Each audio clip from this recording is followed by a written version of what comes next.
Let me start with this. We had a record rainfall in Philadelphia over the last 24-hour or so period. It's recorded now at 4.81 inches. The Office of Emergency Management has been monitoring the severe weather and the resulting flooding and other public safety issues yesterday through last night. The Schuylkill River crested at 13.91 feet at 4 a.m. That is actually higher than the Schuylkill was during Hurricane Irene and higher than it was during Hurricane or Superstorm Sandy, just to give you some context for what just happened over the last 36 hours or so. Presently, the Schuylkill River is at 12.88 feet and has begun to slowly recede. The National Weather Service expects the river to fall below flood stage sometime this evening. A flood warning for the Schuylkill River is in effect until 2 p.m. tomorrow, Friday. It will be canceled once the Schuylkill River falls below flood stage. Even though the flood warning at that point in time may end, I want to be very clear, especially with members of the public, that creeks and streams are still dangerous with very swift moving water. Parents, please, and other adults, community members, please tell your children and others not to play around streams or creeks at this time. After floods, unfortunately, often we typically see drowning incidents as a result. Just because the rain has stopped, just because it appears, of course, that the rivers or streams are receding, unfortunately, we can get lulled into a very false sense of security. Those waters may not appear to be on the top, but a little below the surface, they are moving quickly and can very easily capture folks, and they're not able to fight back. In terms of shelter operations, as a result of incidents over the last 36 hours, Roxborough High School was open for Manioc residents today, but it is now closed. All residents have, in fact, found alternative places to go. The Philadelphia High School for the Creative and Performing Arts, CAPA, at Broaden Christian, is open for residents affected by the 3-alarm fire at 2300 Naudane, which broke out very early this morning, somewhere in the 4 to 4:30 a.m. time frame. This fire is, at this moment, and we do not have an answer, we do not know the cause, but at this moment, we believe the fire is unrelated to the rain and the flooding. CAPA will close today at 4:30 p.m. All residents do, in fact, have places to go, and unfortunately, I have to tell you, it will be at least 2 days before they're able to go to their homes on Naudane Street. I did this morning, in the process of leaving an event down at the Philadelphia Navy Yard, I did stop by CAPA this morning. I saw some of the folks who were still there, including the property owner whose property was unfortunately severely damaged as a result of the explosion and the fire. I did have some moments with her and her granddaughter, as well as some other neighbors on the 2300 block of Naudane, and spent some time with them this morning. PGW worked overnight to shut off service to dwellings and businesses in the high hazard areas. PGW is also on location at the Naudane Street fire location. Philadelphia Fire Department received 59 service calls between midnight and 7 a.m. He's taking care of whatever he's taking care of. The Streets Department, the Water Department, and Parks and Recreation will be working to clean up Kelly, MLK, and Lincoln Drives as the water levels subside. I'm told that Lincoln Drive, maybe of the three, is probably in the best shape right now, but Kelly and MLK still have significant water across the roadway. Those departments are also working with the police department to manage and prepare for the afternoon rush hour in terms of traffic and traffic control. Streets Department reported that traffic signals were out on the JFK and Ben Franklin Parkway.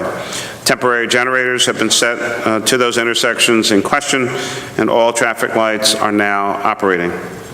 PECO reports that traffic signal outages are resulting from a failed steam line that has impacted 4 circuits.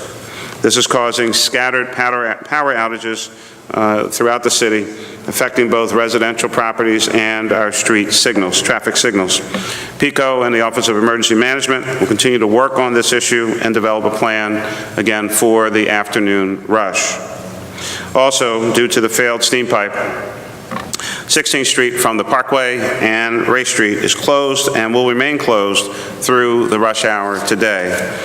In addition to those areas being affected, 2 schools, Friend Select and Greenfield School, were also affected by the failed steam pipe, which then led to power outages at those schools. Friend Select students, I believe, were dismissed, and I believe the same is true for Greenfield as well.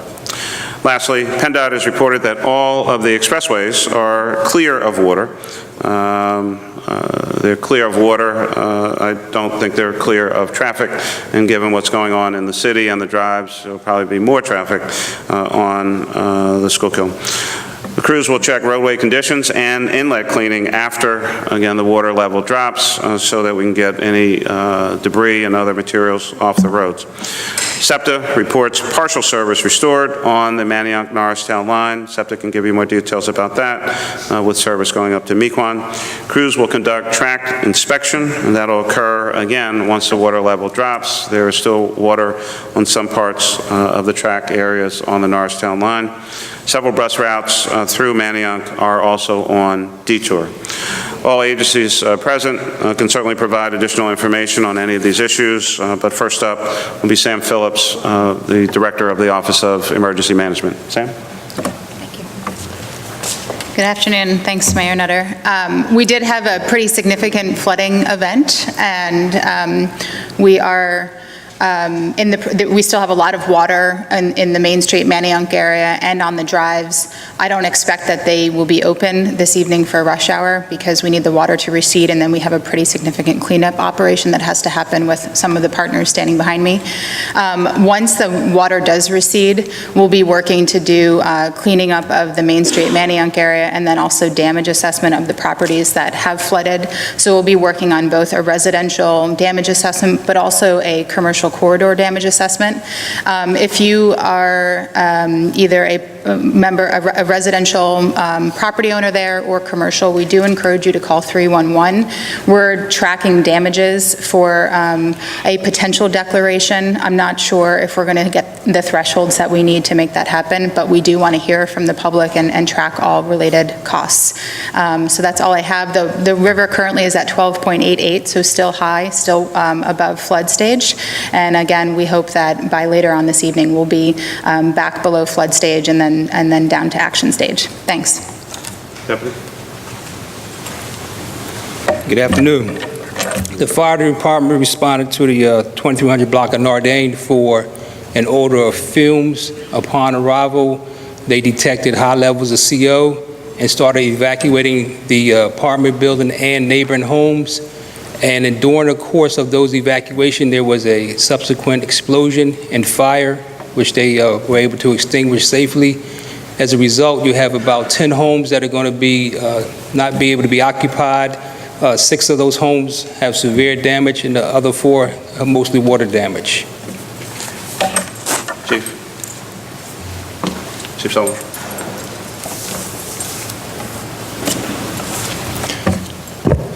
Yes, good afternoon. Last night, the police department during the height of the storm responded to approximately 3,000 radio calls for a variety of reasons, many of which were related to the storm. The police marine unit made approximately responded to 15 incidents where motorists had to be rescued from their vehicles. They also rescued homeless people along the path, along the Locust path, walking path, and pushed a variety of other vehicles out of the water. Tonight, we will have a strong traffic plan here in Center City to expedite the rush.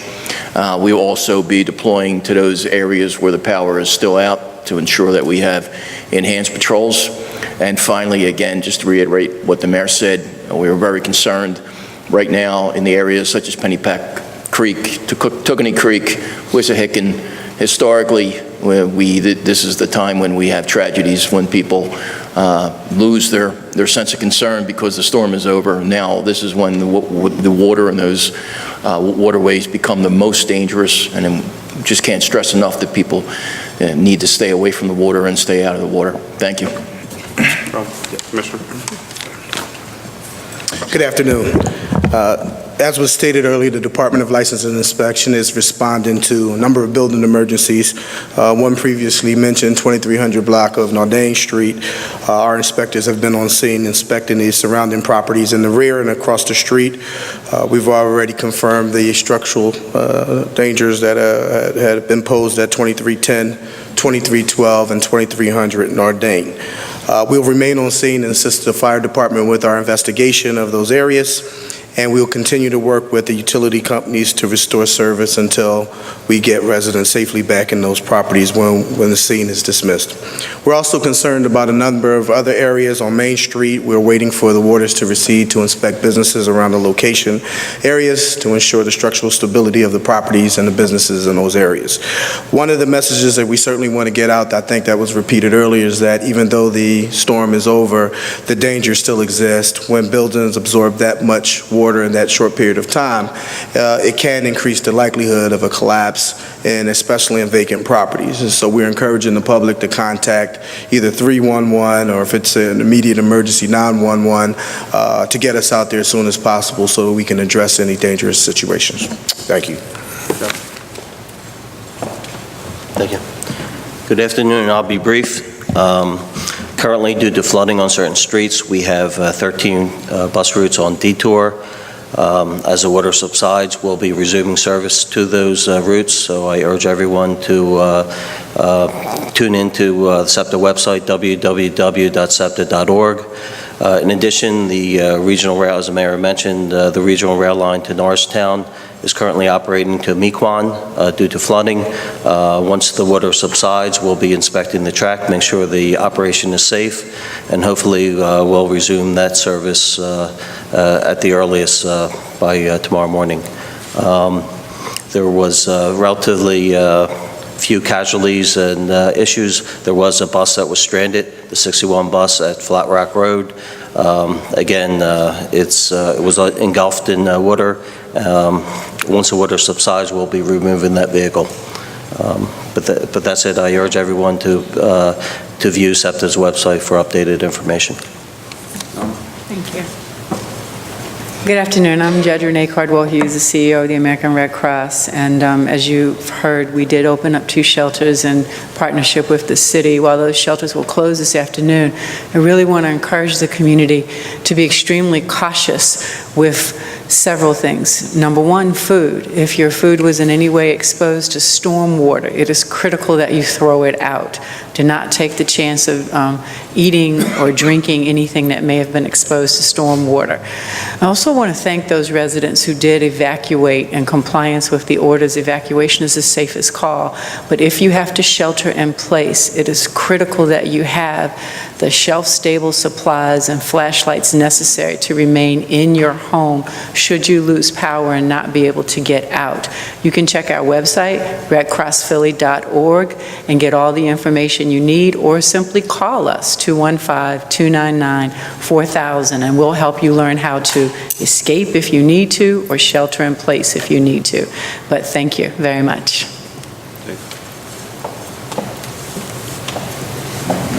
Good afternoon, Dave Perry, Streets Commissioner. Streets Department response is basically in 3 areas. Number 1 is restoration of traffic signals.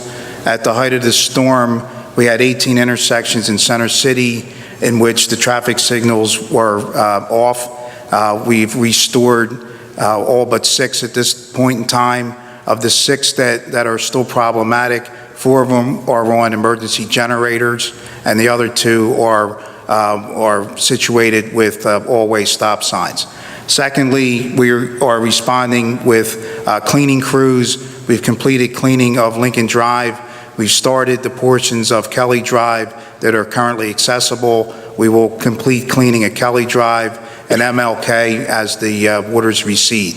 Thirdly, we are doing damage assessment to flooded roadways and to bridges over some of the swollen creeks, and that will continue throughout the day and tomorrow as the flood waters recede. If the public should notice any damage to any bridge structures, please contact 311 so that we can deploy an inspector to check out the situation. Good afternoon, Howard Newkrug, Water Commissioner. Our water and wastewater treatment plants survived the storm admirably. They, despite the highest flows we've seen at some of our facilities, our drinking water and wastewater facilities are still operating appropriately. We're looking at the calls that come in to 215-685-6300. So far, we have about 120 calls in for water in the cellar. We also have calls in about clearing inlets. Our crews are fully mobilized and ready to assist businesses and homeowners, police department, fire department, streets department, to assist in cleanup of this operation. Thank you.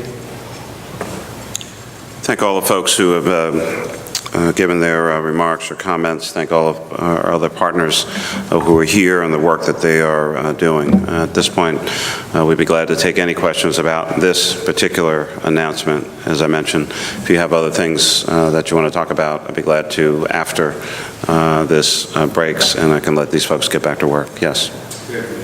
Climate scientists are saying that the weather, East Coast will experience a lot more storms like this. I'm wondering what the city is thinking about in terms of harvesting the storm water. I truly don't understand the question. I mean, I know about climate change. What do you mean by harvesting the water? Where the rainwater can, when it falls, it goes into a rain barrel, and people are use it for drinking water or for washing up. They also pipeline the water out to the areas where they're getting flooded. Yeah, I think without some level of technological treatment, I would certainly not recommend that anybody drink or wash with rainwater. Yeah, I understand that.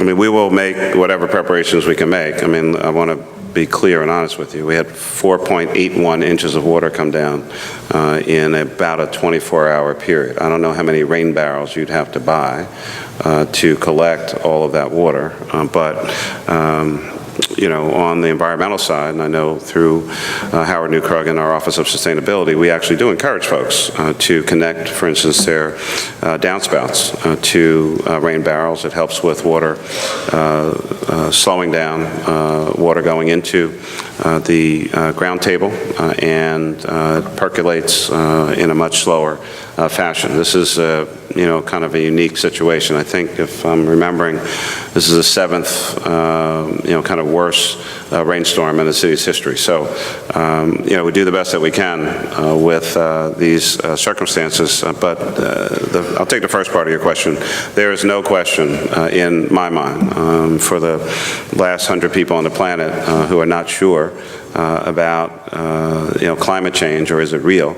Unfortunately, whether East Coast, West Coast, halfway around the world, unfortunately, we're going to see more and more of these kind of severe weather events if we don't take other steps to, shrink our carbon footprint, deal with issues of sustainability, develop climate change plans. We're in the process as a city at looking at that particular issue. A number of other mayors and cities across America are doing the same thing. But at the moment, we are where we are. Fortunately, there were no civilian injuries or deaths, and we'll keep doing what we can, but these weather events will continue to happen. Mayor, could I ask a clarification? Is there thought to be any linkage between the severe rain and the gas explosion? At the moment, no one has made any connection between the two, and there may not be a connection, but I'm not in a position, I don't think anybody up here is in a position to say exactly what happened, other than the fact that there was a call with regard to either gas smell or possibly carbon monoxide. Firefighters arrived on the scene, started taking measurements. It was clear that there was an elevated level, began evacuations, and then unfortunately, there was the explosion. The property owner, whose property was the location of that explosion, had been taken out, had been evacuated from that property about 20 minutes before the explosion took place. And is there thought to be any connection between that explosion and the steam line, the problem or the power outages? I'm not aware. What was your connection between what and what? Well, the explosion at 16th and Naudé, there was steam line. 23rd and Naudé. I'm sorry. Right. 23rd and Naudé, steam line problems. I think the steam line was from the water.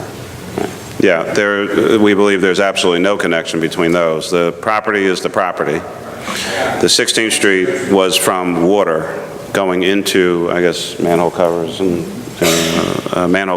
and probably flooded something out, and then a pipe burst. So no connection among any of these various events. They all just happened during the same weather event. Where was that pipe burst? 16th and Cherry? 16th and Cherry, underground.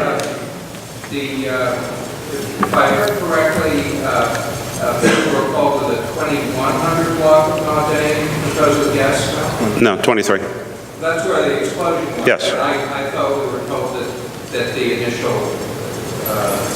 20. No, everything's at the 2300 block. Initial call somewhere very early this morning, could have been 4 o'clock or so. Firefighters arrived on the scene. It was clear something was going on. They started taking measurements and saw high elevation levels of carbon monoxide and began evacuations of the neighborhood. And about 20 minutes later, the property blew up. What time was the steam line up? That was Between 9 later. and 10 this morning. Yeah, it was 9, 10 o'clock this morning. I wanted to consider a clarification from the gentleman from the fire department regarding the home in Naudé. It said that I believe 10 homes were affected, is that correct? And only 6 were severely damaged. Correct. You want to give them your Deputy Commissioner Derek Sawyer from the Fire Department. You would have to speak with L&I about how much damage the homes have received, but we know that 10 homes have received damage, 6 of those homes severe damage. So, How many people have been evacuated as a result of your reference? I believe 20 people were evacuated. Or Naudé, yes. All before the explosion? Correct. So whenever we get a call like this, what we do is we take our meters in to measure the levels of fumes or odors. And they noticed high levels of CO in the area, so they started evacuating the homes because they were not only getting high readings inside of the apartment building, but they were getting high readings at the street level. So they started evacuating everyone out of the homes just to make sure the area was safe. Can we hold for 1 second? I want to make sure, I need you to move for a second. We need to be very clear about the details and about our language, okay? There was an explosion in the 2300 block of Naudé Street. We do not know that it was a gas explosion. We do not know that for a fact. There was an explosion. We do not know that there was a gas explosion. And what was being measured by the fire department was carbon monoxide. So just want to make sure for everyone's reporting purposes, you cannot say that this was a gas explosion because we don't know that it was a gas explosion. We know it was an explosion. And there were high carbon monoxide readings in the 2300 block of Naudé Street, and about 40 people were actually evacuated from that street. And so were there no injuries? There are no known civilian injuries.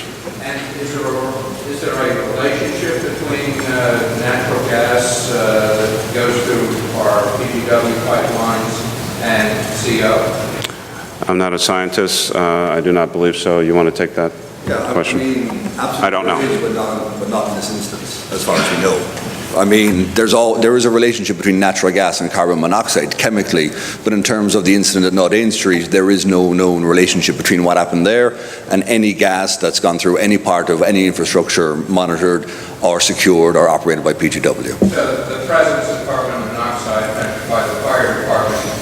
is not indicative of any problem with PGW's infrastructure or the delivery of natural gas to properties in that area or customers in that area, correct?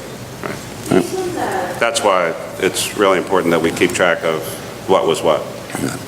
Based on the readings that you got, can we talk about, or put into perspective, the danger level based on what the readings were as a part of the document? I'm afraid that technical information outside my area of expertise. I don't know if anyone else wants to talk to that. So 1,000 parts per million is very dangerous. So someone exposed to 1,000 parts per million over time would suddenly eventually lose consciousness. Our meters are set at 35 parts per million, and we start evacuating at 35 parts per million. So 100,000, anything over that is dangerous, especially based on how long you're exposed to it. And as far as the L&I investigation, you said you're going to be investigating. What exactly will you be looking to determine as part of your investigation? Well, we're not investigating. We're supporting the fire department's investigation. Right now, we're looking at the structural condition of the properties. We know that 2310 is completely collapsed and that there was damage to the adjacent party walls at 2312 and 2300, which is a number of condominium units in a complex. And so those were the immediate damages that we know of. Once the fire department completes its investigation, we'll look at the surrounding properties to the rear and across the street. Right now, there's no major damages reported, but again, we'll go in and do an assessment to ensure the safety of the residents in that area.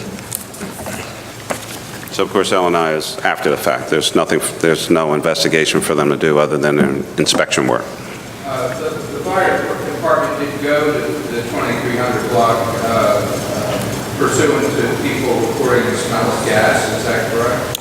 I'm not sure what exactly they reported. Just an odor.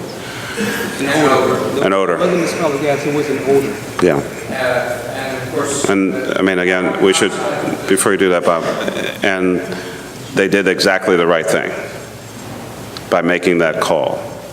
They had an odor. They didn't know exactly what it was, but there was an overwhelming, odor in the area, and the absolutely right thing to do was to make that call. Otherwise, we now see what the end result was, and certainly could have led to any number of injuries or death.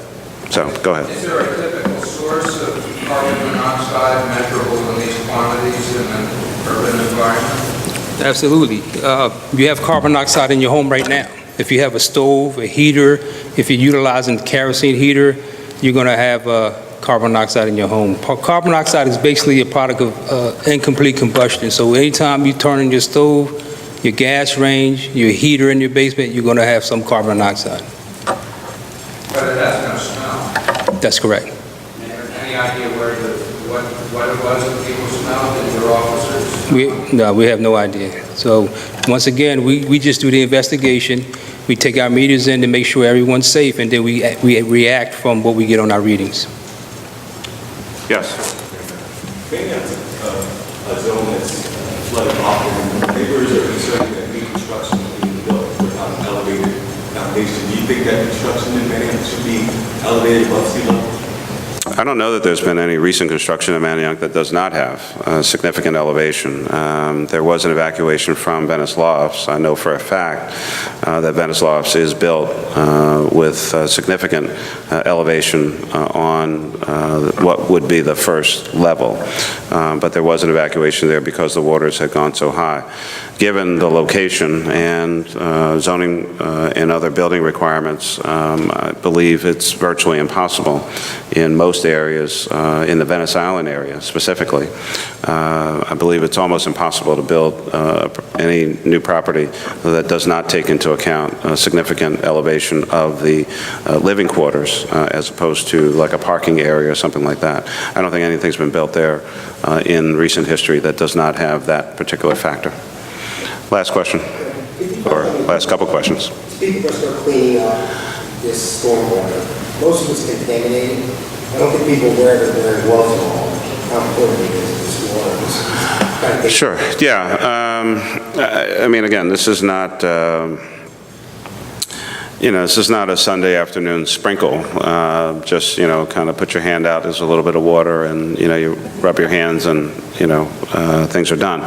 As Judge Hughes pointed out, if you have significant water in your basement, in your home, somewhere else, and you have articles, items, certainly food or, any liquids, first and foremost, you absolutely should handle that, any of that material with gloves. Just because it started out as rainwater, by the time it gets into your house, it has interacted with, the roadway, the grass, the garden, the whatever. All of that material plus the rainwater is now in your home, and you need to deal with it in a very, very different way. So absolutely, in terms of gloves, other sanitary precautions, and certainly, don't touch, yourself or your eyes or your mouth or anything like that. And absolutely, do not eat or drink anything that has come in contact with this kind of rainwater. Mike and Bob. Yeah, no, either one. I hope you could clarify some of the measurements at the beginning. The rainfall was at the airport, is that correct? Yeah, rainfall, airport.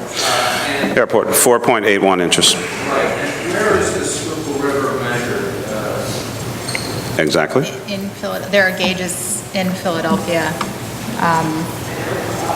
Most of the waterways in the city do have gauges. The one exception is Cobb's Creek, which is concerning because of the Eastwick community.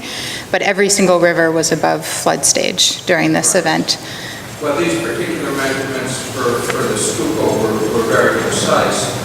They're done by the National Weather Service. But would it be a uniform? It was measured. It was given to us as a certain depth, which would have been at a particular point.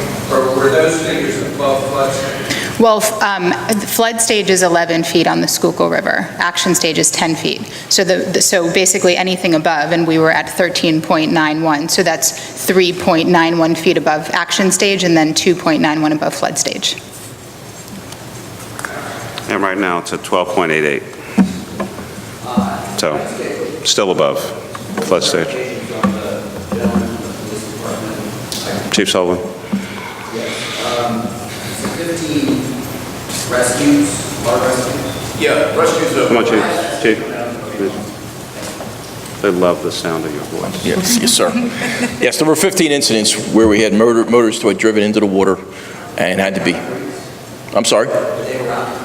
They were on the drives, and there was one at the on-ramp to 676 at 22nd Street. And these were overnight or morning? These were overnight. And any injuries? No, everyone got out safely, no injuries.